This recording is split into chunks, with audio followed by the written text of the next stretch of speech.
tranquilizando.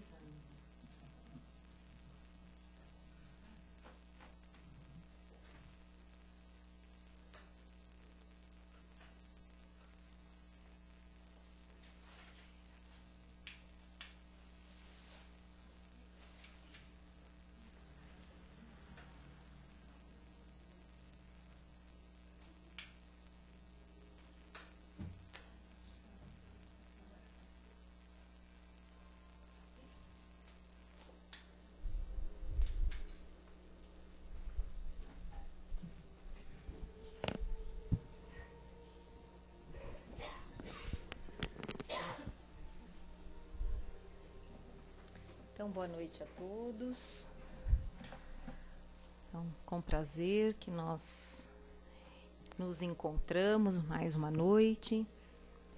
Sejam todos bem-vindos. Então, nós saudamos também os nossos companheiros da internet que acompanham conosco, participam conosco da reunião da noite. Então, nós, lembrando rapidamente os nossos recadinhos, os nossos horários. E toda a programação encontra-se lá fora nos quadros de aviso, tá? Lembrando, então, que quem quiser passar pelo plantão, é só chegar meia hora antes, mais ou menos meia hora antes dos dias que tem as palestras, tá bom, gente? E lembrando do nosso trabalho na área social, das cestas básicas, a gente continua agradecendo a ajuda que vocês têm dado. É com essa ajuda que a gente tem conseguido montar as cestas, né? A casa tem precisado dispor menos para montar as cestas básicas. Então, a gente agradece a ajuda com os alimentos e continuamos contando com vocês, tá? Com os alimentos não perecíveis, aqueles itens que vocês todos já sabem, o café, o leite, o feijão, o arroz, tudo que vocês puderem colaborar, sempre ajuda, tá bom, gente? Então, é basicamente isso, né, Sam? Então, gente, nós vamos agora nos preparando para nós iniciarmos a reunião através da prece. Então, é aquele momento em que a gente vai acalmando a nossa mente, os nossos corações, e podemos sentir todo o ambiente dessa nossa sala, a presença dos amigos que tão carinhosamente nos recebem com um abraço, nos trazendo, né, novas energias. E assim nós vamos também elevando os nossos pensamentos a Deus, nosso Pai, pedindo a Ele muita luz, para que tenhamos o entendimento, o esclarecimento necessário, para compreendermos, para entendermos os ensinamentos que hoje vão ser trazidos até nós, e que, através deles, nós possamos transformar um pouquinho a nossa forma de pensar, a nossa forma de agir. Pelo menos, se não transformarmos, mas pelo menos podemos refletir, rever as nossas atitudes. Porque assim, é a partir disso que nós conseguimos mudar um pouquinho os passos da nossa caminhada aí, que temos trazido há muito tempo, caminhado de determinadas formas, e que muitas vezes a gente vê que as coisas não estão andando bem. Então é o momento de nós pararmos, refletirmos, reavaliarmos e buscarmos novos caminhos, novas soluções, novas atitudes. Então é assim que nós vamos pedindo ao Pai que nos dê essa força, essa luz para o entendimento, e a força e a coragem para a transformação. E possamos aqui hoje, Pai, receber tudo aquilo que nós necessitamos e, acima de tudo, aquilo que nós merecemos, aquilo que é o melhor para nós. esteja conosco e que possamos ter mais uma noite de esclarecimento e de muita doação, recebimento e doação. Que assim seja, graças a Deus. Então, nós recebemos mais uma vez, com carinho, a nossa companheira Simone. O tema da palestra hoje é o pó das sandálias. É o Evangelho de Mateus por Emmanuel, né? Tá bom, Simone, que você seja muito feliz. Boa noite a todos. A palestra de hoje foi retirada dessa singeleza que eu aconselho todos tenham na cabeceira da cama. Meus alunos sabem que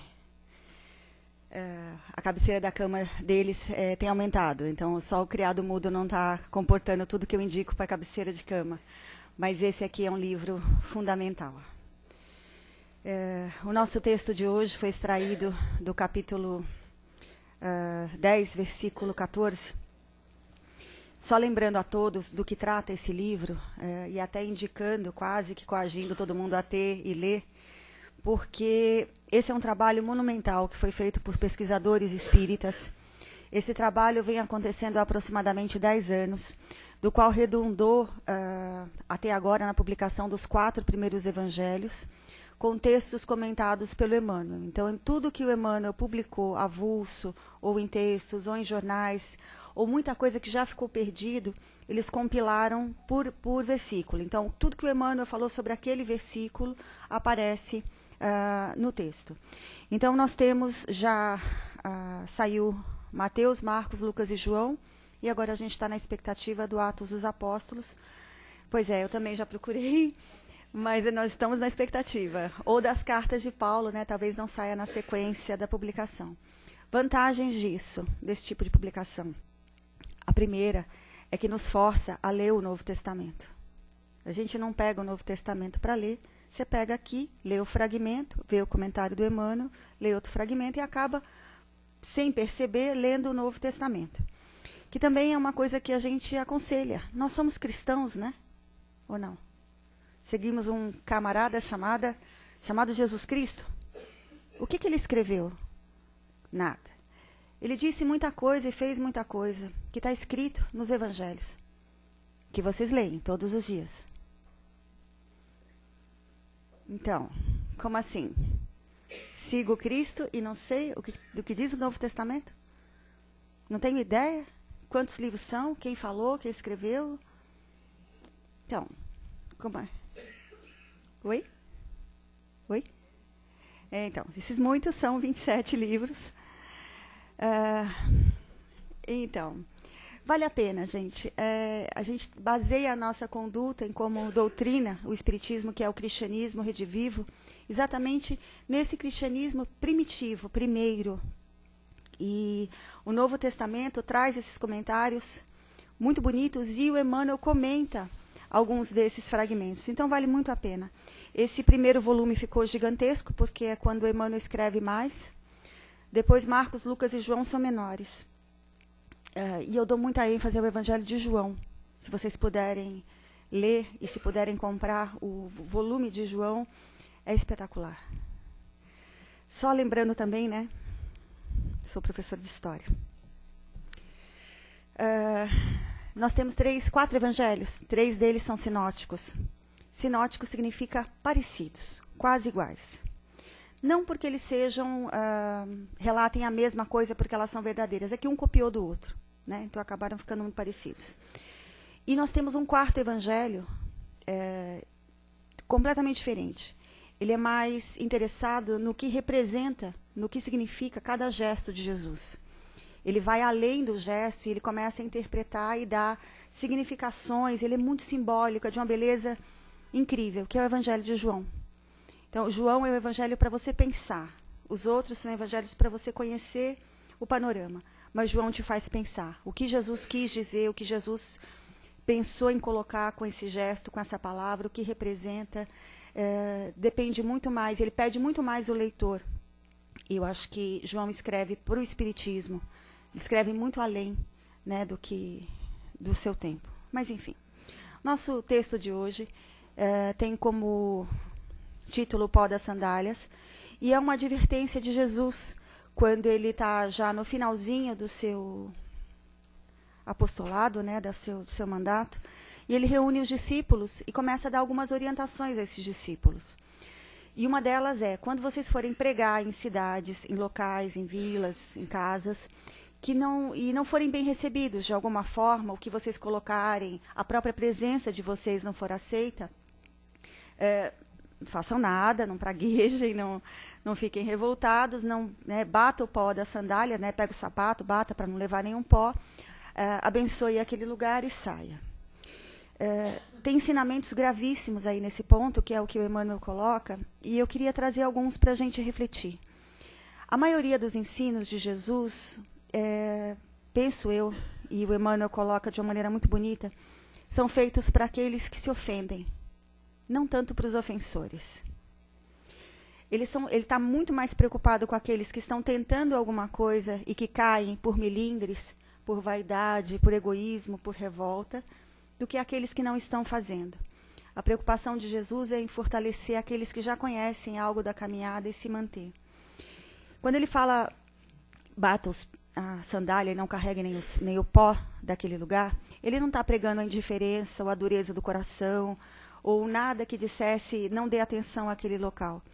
Ele está dizendo que todas as vezes que a gente tentar fazer o bem, que a gente se colocar de uma maneira, através da fala, de uma mensagem ou de um gesto, que não for bem recebido, que é para a gente abençoar o gesto que foi feito, que é a nossa participação, não levar a tristeza pela calúnia que possa receber, não levar revolta porque não foi bem compreendido, não levar nenhum tipo de consternação por não ter sido valorizado no trabalho que você fez, fazer o trabalho e passar.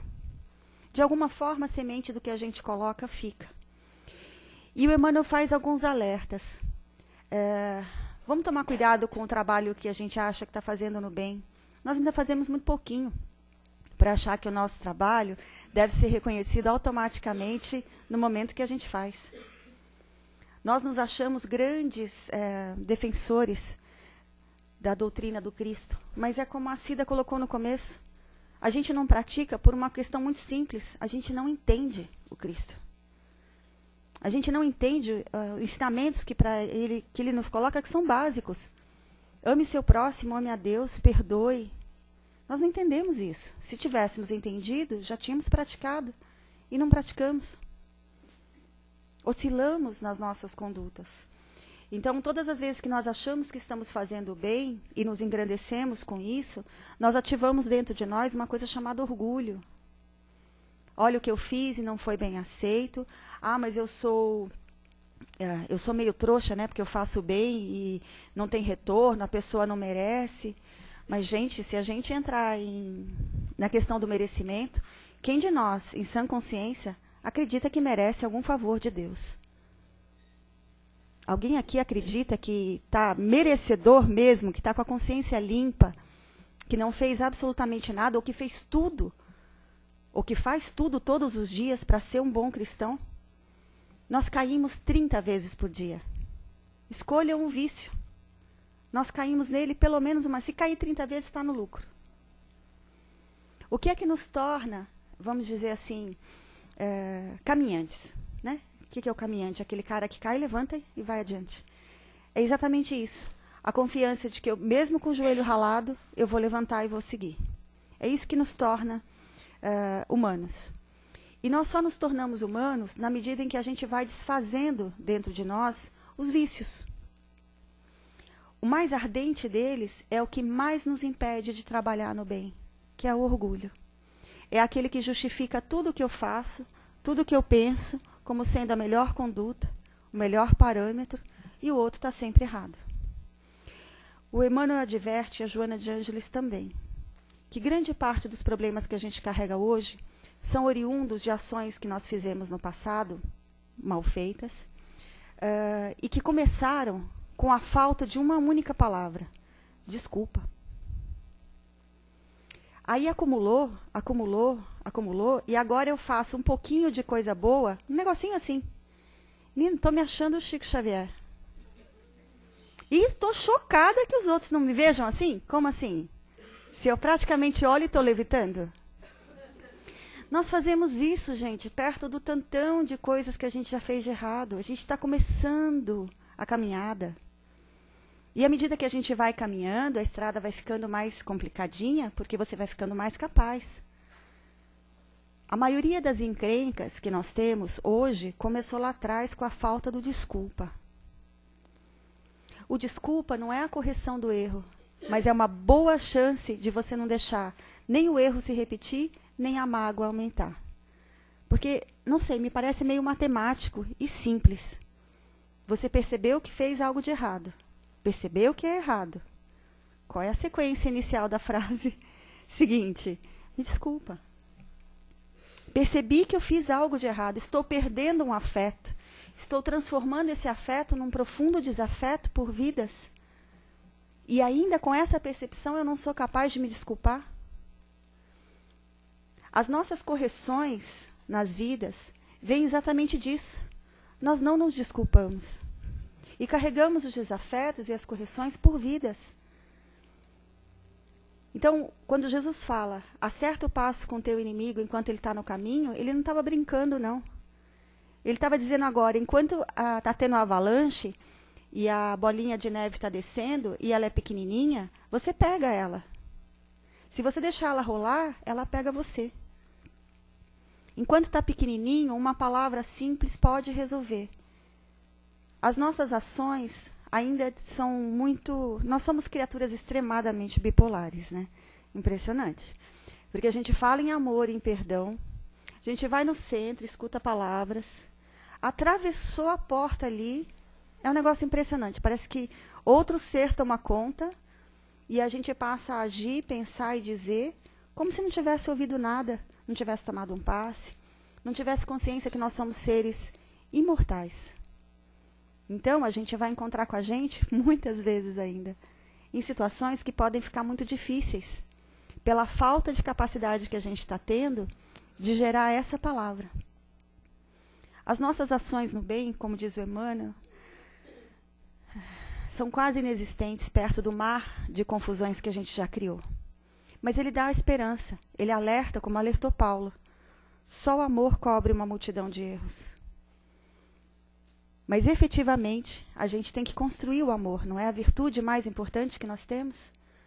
E é uma construção. Um dia eu consigo mais, outro dia eu consigo menos. Consigo amar mais a Mônica, menos o Luiz. Então, eu tenho que dar mais atenção ao Luiz. Bem mais. São tentativas. E todos os dias em que eu acordo, já desistindo dessas tentativas, ou já empurrando para o outro a responsabilidade que me compete, eu estou postergando e criando situações que lá na frente vão ficar muito mais complicadas. O nosso trabalho no bem, repito, ainda é mínimo. Nós ainda nos vangloriamos de uma tal maneira que chega a dar vergonha se a gente tiver como modelo maior, que deveríamos ter, o Cristo. Alguém aqui se aproxima dessa figura? Ele tinha todos os motivos para achar, para conhecer, para saber que estava fazendo o correto. Ele teve todas as condições de ser bem amparado, bem entendido, bem seguido. Morreu sozinho. Entre aspas. Sozinho, parte de encanados. Nenhum discípulo, salvo João. Não tinha um seguidor perto dele. A primeira pessoa que vê Jesus ressuscitado não é nenhum discípulo. É Madalena. A primeira criatura aqui no Novo Testamento, que de novo eu sei que vocês leem bastante, eu estou citando só por citar. A primeira pessoa que conhece Jesus, antes dele começar a pregar, antes dele iniciar o apostolado, ele não é reconhecido por ninguém, nenhum discípulo, ninguém. Mas uma pessoa o conhece, é um obsessor. Ele está incorporado num rapaz e ele fala, eu sei quem você é. Você é o Filho de Deus que veio trazer a luz. E Jesus fala para ele, ainda não chegou a hora. É um obsessor que conhece Jesus. Não é nenhum dos discípulos que acompanha até o final. São mulheres. Então ele tinha todos os recursos para ficar revoltado, triste, angustiado, porque o bem que ele semeou não foi colhido naquela hora. Mas criatura de luz como é, ele sabia que o bem semeado ia ser colhido bem para frente, mas ia ser colhido. O problema é que a gente já podia ter feito essa colheita, né? Quanto tempo faz que a gente está na vida, gente? Quantas encarnações já são? E, de novo, o que é que nos impede de encontrarmos com alguém que a gente, aparentemente, sem querer ou querendo, causou algum tipo de problema? O que nos impede de nos aproximarmos dessa pessoa e dizer, cara, desculpa? Já poupando de sabores lá na frente.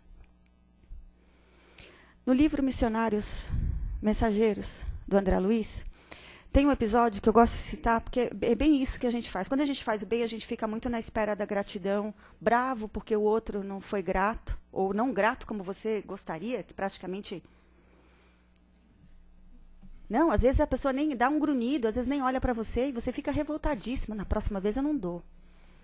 Vai comprar pinga. Ah, essa frase me mata. Então, assim, nessa situação, o André Luiz está... desencarnado, óbvio, num centro espírita, ministrando passes na sala do passe, junto com os encarnados. E o mentor da casa está lá com ele. E o André Luiz ministra o passe, e a senhora se sente bem melhor, quase curada, ela dá um sopro assim de luz. Ah, mas ele fica se achando. Ele fala para o instrutor, olha o que eu fiz. E o instrutor, por isso se chama instrutor, olhou para a cara dele assim... menos. E ele falou uma frase que deve acompanhar todo o trabalho no bem, pequeno ou grande, que a gente fizer. Ele diz assim, André, serve e passa. Seja útil. Próximo. Não dê tempo a você de criar crostas de vaidade que você ainda não merece. Você está começando o trabalho. Não se dê o tempo de dar tempo ao seu orgulho, que é grande. Comecemos a trabalhar pensando exatamente isso. Pude ser útil, que bom, graças a Deus, próximo. E vejam, muitas vezes a gente é útil ou acha que está sendo no que a gente acha, né? Não no que o outro precisa. E fica bravo que o outro não recebeu bem a sua ajuda. Material, moral, espiritual. Tem pessoas, gente, que precisa de um abraço. Tem outras que precisa de um chacoalhão. Se você trocar a terapêutica, não vai funcionar. Aquela criatura que precisa da palavra de Jesus, que, olha, você precisa pensar bem antes de dizer, porque vai dar a impressão para ele que você pratica. A palavra de Jesus é ótima de dar na rua. Maravilhosa. Menina, mas com o estômago há 4 dias sem comer? Não sei como é que a palavra entra, não. Ela tem que entrar junto, porque a necessidade primária é o estômago que está sem comer. É o frio. Que, aliás, adoro essa época. Adoro o frio. E gosto de lembrar as pessoas que tem gente que não gosta tanto quanto eu. E que passa um frio danado. É época da gente aquecer os nossos corações e trabalhar, gente. A palavra é fundamental, mas o gesto é o nosso grande desafio. Alguma das palavras de Jesus que a gente ouve tanto é novidade. Alguém já ficou chocado quando entrou aqui no centro e ouviu falar de amor? E o que é que falta para nós? A prática. De novo, o começo da nossa prece da Cida. Nós não entendemos Jesus. Seguimos um cara que não entendemos. Nós ainda nos achamos o centro de tudo. Então, o outro que me fez, o outro que foi ingrato, eu esperava todo o agradecimento do mundo e não veio. Fui trouxa, né? Tem uma frase, essas frases é ótima, né? Nossa, eu fui muito trouxa em ajudar. Jura por Deus que você achou isso, então você não ajudou. Alguém que faz o bem, gente, nunca é tempo perdido. Afinal de contas, o assunto não é entre você e a pessoa. É entre você e Deus. A sua parte foi feita e a cada um corresponde a parte de cada um. Aquelas pessoas que nós ajudamos ou repudiamos foram companheiros nossos de outras vidas ou vão ser. Aquele companheiro difícil que nós temos hoje, talvez tenha sido alguém lá atrás que a gente tropeçou nessas mesmas situações. Aí a gente abraçou, acolheu, levou comida e cobertor? Não. Deu uma palavra de carinho, perdoou, abraçou? Não. Mas quer que ele faça agora. A gente só conquista as pessoas, gente, sendo o mais sincero possível. E sendo sincero, inclusive, com as nossas imperfeições. Sim, não consigo perdoar, estou tentando, mas não está dando. Sim, ainda sou maledicente. Sim, ainda sou egoísta. Primeiro passo para todo doente não é reconhecer que tem a doença? Aquela criatura que não tem a doença, e eu de novo insisto, a pior doença que tem é você não saber se desculpar de um erro conhecido. Porque os erros que a gente não conhece, mas aquele que você sabe que você causou dano, querendo ou não, corretamente ou não, com boas intenções ou não, aliás, aquele ditado popular vale, de boas intenções, tá? Sim, né? Então, nem sempre a boa intenção é indício de correção. Por isso, o nosso trabalho no bem, a nossa melhora, eu falo para os meus alunos, casquinha de ferida. Sabe aquela casquinha que você machuca? Está começando a cicatrizar e você anda protegendo o braço para não esbarrar em lugar nenhum? Que vai minar sangue? Então, a gente é assim. A gente acha que está podendo ser paciente. O primeiro que der uma esbarradinha e fizer assim, ó, você está pulando no pescoço. A nossa melhora ainda é muito crua. E o que nos salva, gente, são duas coisas. Uma é a misericórdia de Deus, que nos dá além do que a gente merece. Porque se for dar só o que a gente merece, a gente está bastante encrencado. E a outra coisa que nos salva, gente, é a melhor ferramenta que Jesus deixou em nome de Deus. O trabalho. Trabalhe. Façam algo. Saiam da ociosidade, saiamos da nossa comodidade. Saia da zona de conforto e vá socorrer o outro. Não deixe problemas pequenos virarem problemas grandes. Existe uma coisa chamada instinto de preservação, onde a gente preserva a nossa integridade. Mas existe uma coisa chamada lei de sociedade. São 10 leis morais, essa é uma. E eu costumo falar que é a mais difícil. Sabe por quê? Porque a gente tem que conviver. A lei da sociedade não dá para ser construída dentro de um lugar fechado sozinho. Ninguém aumenta o valor próprio morando sozinho, até porque a gente nasce de 2, gente. A gente precisa de 2 para nascer. Depois você pode passar o resto da sua vida sozinho, que também não é verdade. A gente precisa de 2, a gente precisa do trabalho. Para encerrar, tem um texto do Emmanuel que é um pouquinho comprido, que está aqui também. Mas eu faço questão de ler, porque fala muito disso, do que a gente acredita estar vivenciando em termos de bondade, uma bondade que a gente ainda desconhece. Como a gente desconhece na integridade quase todas as virtudes. E a virtude que a gente mais desconhece é a fé. A gente não tem fé, não. A gente tem a fé até a página 2. Até o problema bater na porta. Aí, até o problema aparecer, você confia, você sabe que Deus está fazendo o melhor, que tudo está na mão de Deus. Aí o problema aparece. Então, a frase do Emmanuel, quando ele fala de fé, que eu acho que é brilhante, ele diz assim, fé é você colocar o pé no ar, no abismo, e Deus colocar o chão depois. Você sabe que Deus vai te acudir, mas você não está vendo o chão. Se a gente ainda não achar que a gente tem fé a esse ponto, não temos fé. O texto comenta o Evangelho de Mateus, capítulo 11, 28, e diz assim, cristão sem Cristo, a grosso modo, somos todos nós. Temos o título de cristão, mas não sabemos nem quem é Jesus. Não temos noção do que ele falou. Sabemos meia dúzia de frases e a maioria das vezes erradas. Citações mal feitas, mal interpretadas, que geraram conflitos aí intermináveis. Aí ele diz assim, cara, que ótimo, esqueci o óculos. Vamos devagarzinho, assim, muita calma.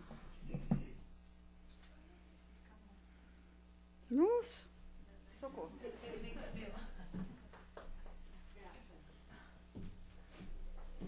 Os gregos, eles tinham várias mitologias. E uma delas eu acho brilhante. Eles tinham vários deuses e semideuses. E eles tinham umas deusas que eram 3 irmãs, as Parcas. Elas eram cegas. Elas cuidavam do destino humano. Cegas que nem uma topeira. E elas tinham um olho comum, que elas dividiam, para ver o futuro e ver a hora que elas tinham que cortar o fio da vida das pessoas. Então elas punham o olho, olhavam, e esse olho migrava de mão em mão. Então eu costumo falar para a Daniela que esse aqui é meu olho da parca, né? É comum, a gente roda para ver o futuro. Então vamos lá. Reverencia o Divino Mestre com todas as forças da alma. Entretanto, não menosprezes honrá-lo na pessoa do seu semelhante. Guarda-lhe a memória entre flores e carinhos, mas estende o braço aos que clamam por ele entre os espinhos da aflição. Imagina-lhe o semblante aureolado de amor, ao fixá-lo nas telas que se te corporifiquem os anseios de luz, mas suaviza o infortúnio dos que esperam por ele nos quadros vivos da angústia humana. Grava-lhe os ensinamentos inesquecíveis, movimentando a pena que te configura em luminosas inspirações. No entanto, assinala as diretrizes dele com energia renovadora nos teus próprios exemplos. Dedica-lhes os cantos de fidelidade e louvor que te nascem de gratidão, mas ouve os apelos de dor dos que jazem detidos nas trevas, suplicando-lhes liberdade, esperança e afeto. Busca-lhe a perseverança no culto da prece, rogando-lhe o apoio e a consolação. No entanto, oferece-lhe mãos operosas no auxílio que varam o escuro labirinto da agonia moral, para os quais essa ou aquela ninharia das tuas facilidades constitui um novo estímulo de paciência. Através de numerosas encarnações, temos sido cristãos sem Cristo. Conquistadores, não pejávamos em implorar patrocínio aos excessos de furto.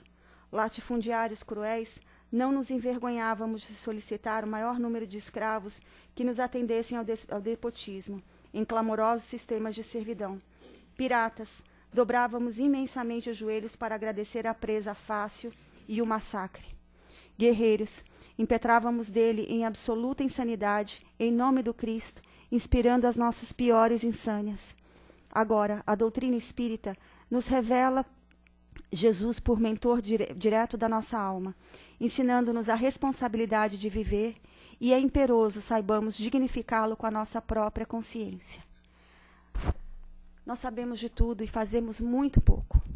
Sabemos e imaginamos o Cristo, conhecemos, lemos, e parece que o Cristo vive no papel, vive no centro, vive na igreja, e não no coração do próximo.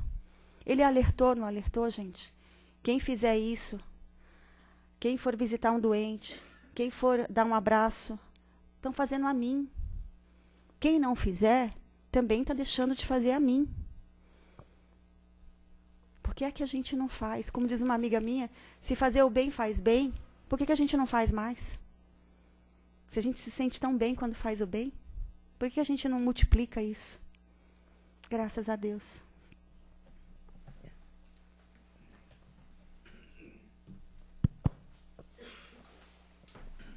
Agora, quem quiser participar, quiser fazer alguma pergunta, alguma colocação, só levantar a mãozinha.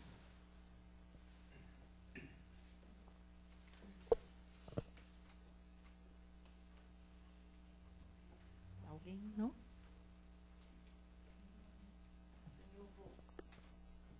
A pergunta que veio pela internet.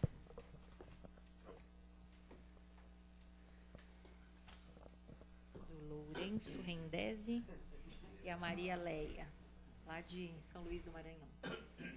Simone, boa noite. Abraço a todos os presentes.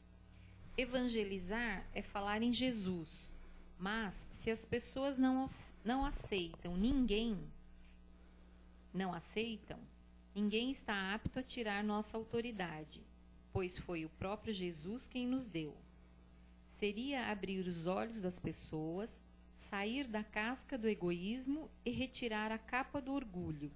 Assim poderemos ver que o mundo tem um colorido diferente e nos obstinamos em construir nossa felicidade sem precisar de pisar sobre as costas do próximo. Ui. Então, Jesus não mandou pregar o cristianismo, não.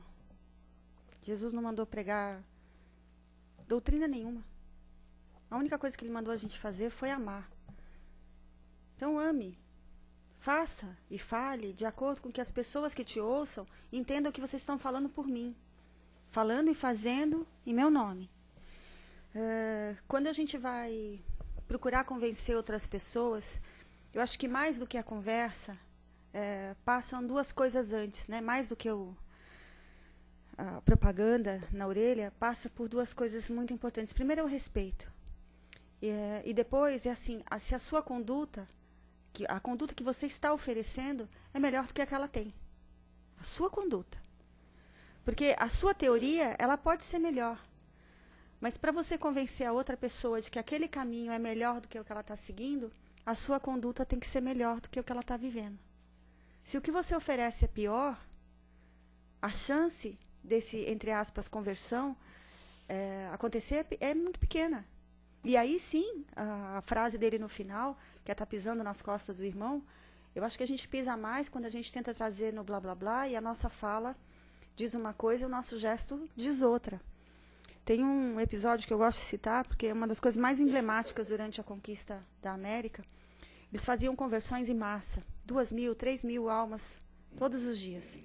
Ninguém sabe como, porque os padres falavam espanhol, né? E no México se falava náhuatl. Então, o padre falava uma coisa, o índio entendia o que queria, mas estava convertido, né? Jogava aguinha e estava convertido. Depois de muito blá, blá, blá, perguntam para um índio, você é cristão? Aí o índio pensa e fala, mais ou menos. E o padre fala, mas como é que a gente pode ser mais ou menos? Ou você é, ou você não é. E ele dá a seguinte resposta. Eu sei mentir mais ou menos. Quando eu souber mentir de verdade, eu vou ser cristão. Ele estava falando a verdade. O que os padres falavam de amor, de esperança, de caridade, de respeito, faziam o contrário. Então ele entendeu, ok, para ser cristão eu tenho que falar uma coisa e fazer outra. Gente, lamentavelmente, nós ainda fazemos a mesma coisa. A gente fala de amor, de esperança, na hora que a gente é chamado com o nosso desafeto, com o nosso familiar, com o nosso companheiro de trabalho, na rua, com o desconhecido.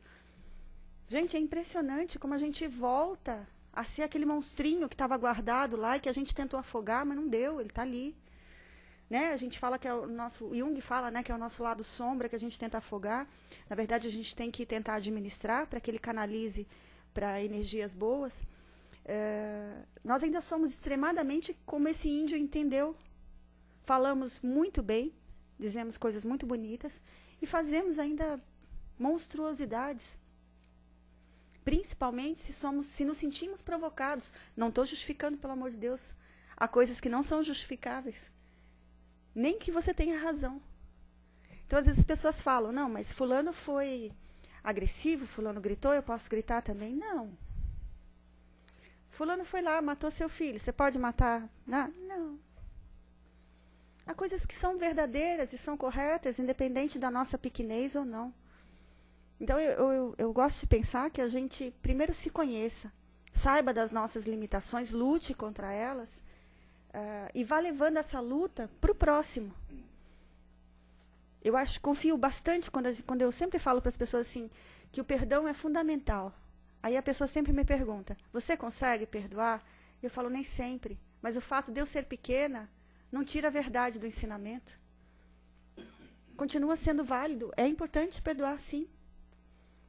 Porque eu não consigo, não quer dizer que ele deixe de ser verdadeiro. Então, eu admiro muito as pessoas corajosas. Pedir desculpas, corrigir erros, aproximar as falas das ações, exige muita coragem. Uma coragem que a gente tira das entranhas só quando a gente está vendo o nosso ser querido ir embora. Então que a gente não espere ir embora. Muitas vezes, para encontrar esse ser querido de volta, vai a encarnação, ó, uma atrás da outra. E dá o que fazer para você achar de novo, para falar aquela palavra que você devia ter falado há 10 encarnações para trás. Desculpa. Só que aí 10 encarnações já rolaram, e a mágoa dele, se não foi corrigida, virou uma avalanche.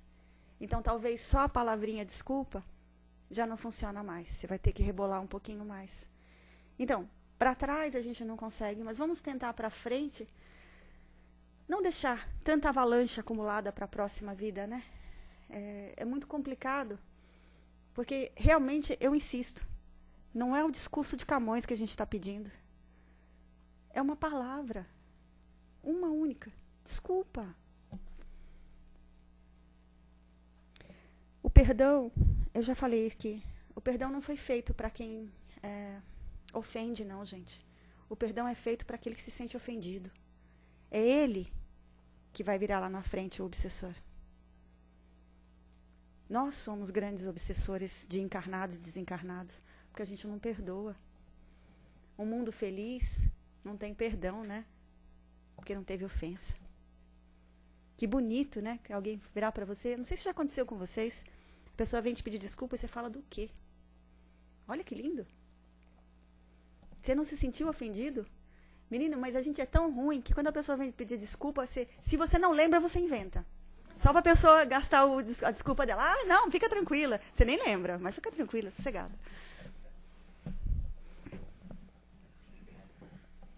Alguém?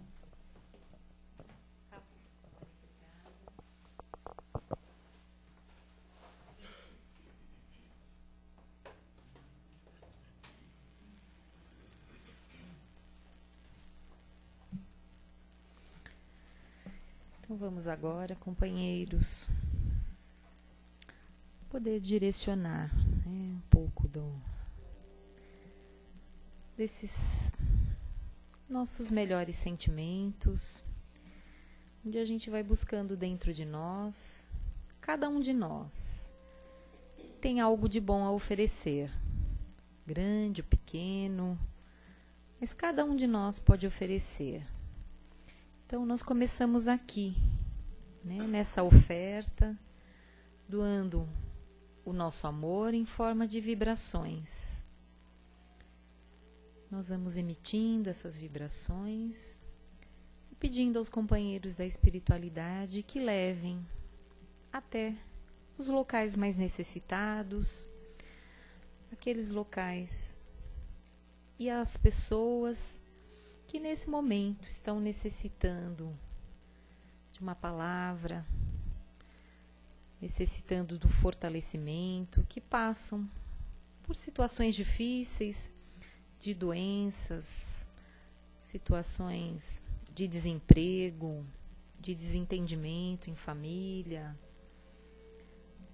enfim, quaisquer situações onde os nossos companheiros necessitem receber o fortalecimento, que necessitem voltar a acreditar, fortalecendo a sua fé no nosso Pai. Então nós pedimos a esses companheiros que levem até eles as nossas vibrações, que envolvam essas pessoas como num abraço, um abraço caloroso, um abraço apertado, que essas pessoas possam sentir, mesmo que seja por um momento, mais confortáveis, mais esperançosas, mais felizes, fortalecidas na sua fé. Vamos vibrar pelo nosso país, pelo nosso planeta, para que a paz, novamente, o entendimento, possa estar entre todos os habitantes desse nosso planeta, que procuram se aperfeiçoar, que que procurem se aperfeiçoar, superar os seus limites, superar as suas dificuldades, buscando entendimento com o próximo que está ao seu lado, com o próximo que está na sua casa. Então, que possa haver paz e entendimento a todos os habitantes desse nosso planeta. Que cada um de nós, como eu disse no início, vamos buscando superar aos poucos as nossas dificuldades, as nossas imperfeições, dando pequenos passos, mudando as nossas atitudes, mudando o nosso pensar e o nosso agir. Que o Pai nos dê a força necessária, a luz, a sabedoria, para trilharmos essa nossa caminhada, procurando nos tornar cada dia um pouquinho melhores que o outro. Que assim seja, que nós possamos retornar aos nossos lares em paz, segurança e renovados acima de tudo. Que assim seja, graças a Deus. Então nós continuamos aguardando em silêncio, mantendo essa sintonia.